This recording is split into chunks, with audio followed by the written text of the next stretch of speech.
Tugezeko ewo Wizo Manizo Douglas Mayanja ekire kikesezo nako olwalero tubaddawo nga tugategeera nti ate obuzibu bugude. Douglas Mayanja nga batugamba Wizo Manizo mukyala wa Mutomede. Bino nno byonna bibadde wali ku bbala gye bayita Shanis Bar esaidi z'emunyonyo awo wabadde. Mukyala gwe bayita Sandra Teta bafunye obutakkaanya ku bbala.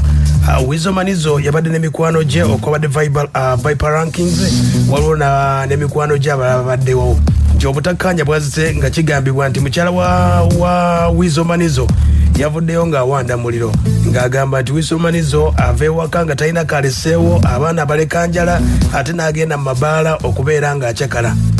Bwe bagamba nti ebyo bwe bityo abamu badde bategeeza nti Sandra Teta bamukwatidde mu bwenzi mu mbeera eyo ey'okuba ate nga yafunye obusungu bwe kuba ate nga yakikoze. Kino nno kye yakoze Wizo Manizo mukyala we yamulabye nga atabuse ali mu mmotoka. Wizo Manizo ne yeeteeka mu maaso omukyala naye nga obusungu bw'amaanyi n'agimuyisaamu eggaali. We bukeeredde nga Wizo Manizo batugamba ali mu ddwaliro afuna bujjanjabi era agasembyeyo galaga nti omukyala ono poliisi asobodde okuba ate nga emuyita asobole okuba ate nga annyonnyola ebyo yasobodde okuba ate nga akola. Omukyala gwe bayita Sandra Teta ye mukyala wa Wizo Manizo yavudde ku ky'okumutomera era poliisi etegeeza nti abaagaana bafunye obutakkaanya okusinziira ku bbala ebadde esaidi z'ekabalagala babadde mu motoka Benz UBH 488Y era Wizo Manizo akadde kano akyaliko abakugu sikani bazikoze nga kiraga nti omugulu gusobodde okuba ate nga gwafunye obuzibu. Kusaba nnyo Wizo Manizo nga mumanyi nti endongo abadde embeera nga yawummulawummulamu katono nga mumanyi endongo nga bwetambula ennaku zino si nnyangu. Era oba teweerabidde Sandra Teta ne Wizo Manizo bazze nga bafuna obutakkaanya mu bufumbo bwabwe. Waliwo Wizo yamutimpulako abajjukira emboozi ya Daniela yagamba nti omukyala gwe bayita Sandra Teta waliwo yaddukako e Rwanda yali adduka kutaasa bulamu bwe nga Wizo buli lunaku amukuba amutimpula. Daniela yavaayo n'abyogera.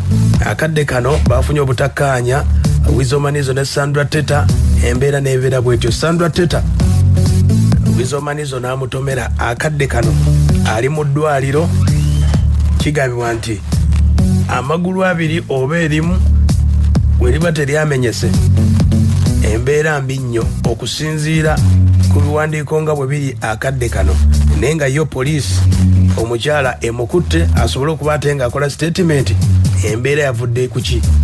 Mikwano gya Wizo Manizo abamu badde okumpi obutakkaanya bagamba nti bwavudde ku mbeera nti Wizo Manizo omukyala yazze awanda muliro ng'agamba nti Wizo Manizo teyeefiira ye waka avaawo buvi n'agenda ne banywanyi bwe ne bakyakala kati mbusungu obw'amaanyi nga omukyala asimbula. Wizo Manizo ng'agezaako okutaasa omukyala oba ayogereko naye n'amutomera yembeera bwekyayimiridde. Wizo Manizo waba amenyese aba yegasse ku Chameleone. Mayanja family ne Chameleone bajjukira 29 amagulu galugenda bwe gatyo nenaawona naye naye ng'embeera yeeyo. Wizo abamu badde bagamba nti Kabadi bw'oba ogoberedde ensonga z'aba Wizo ne mukyala we bw'ogamba nti Kabadi kuki alina luyimba lupya kulaga ki kuba ebyo bibaddewo. Era ne Daniela yavaayo ng'abyogera mu mbeera nga bwebadde ejja ng'etambula. Katumusabire Wizo Manizo asobole okuba ate nga atereera naye ali mu ddwaliro akyagezaako okuba ate ng'ayambibwako naye nga gw'omugulu